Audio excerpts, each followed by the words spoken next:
तो हाय दोस्तों, कैसे हो।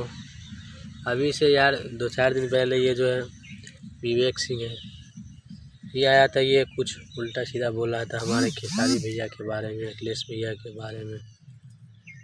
बेटा सुन लो, हमारी ना मादर चोद औकात नहीं है, तुम उनसे कंपटीशन मत करो।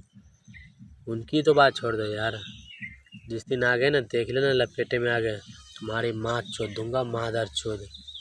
वीडियो देख रहे हो ना, मादर चोद आके कभी मिल लो, उनकी तो बात ही छोड़ दो। तुम्हारी माँ न चोद दी ना, ऐसी तैसी न कर दी ना, फिर बताना मादर चोद। बहन चोद हद करके रख दिया है मादर चोद, पूरा भोजपुरी को गंदा कर दिया इसकी माँ का लौड़ा मादर चोद। तेरी बहन का चोद विवेक सिंह मादर चोद, क्या समझता अपने आप के मादर चोद।